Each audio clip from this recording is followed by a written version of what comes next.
మాటలు వింటున్న దేవుని బిడ్డలారా, మీ అనుదిన ప్రార్థనలో మీరు వేకోజామున మీ ఇంట్లో ప్రార్థన ఉండాలి.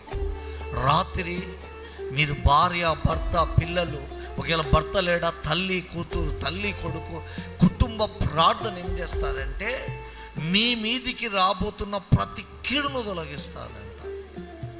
మేము చెప్పే ఈ ఒక్క వాక్యము నిన్ను వారమంతా బలపరచదు. ఇప్పుడు నేను చెప్పే ఈ మాటలు ఇంత మీరు దాటిపోతే కూడా మీకు వాక్యం మతికుండదు. అయితే దేవుని బిడ్డ, ప్రతిదినము వేకోజామున నీ ఇంట్లో స్తుతి, సాయంకాలము పొద్దున నుంచి నీ భర్త పనికి పోయి, నువ్వు పనికి పోయి, నీ పిల్లలు స్కూల్కి పోయి క్షేమంగా ఇంటికి వచ్చినాక ఒక్క పాట పాడి, ఒక్క వాక్యం చదువుకొని, ఒక్క 2 నిమిషాలు ప్రార్థన చేయి. ఇంకా ఆ రాత్రి మీ కుటుంబాలలో కలవరం ఉండదు. హల్లెలూయా. రాత్రి నీ ఇంట్లో ప్రార్థన జరిగితే రాత్రి రావాల్సిన ఆ కలవరం అంతా దేవుడు కొట్టేస్తాడు.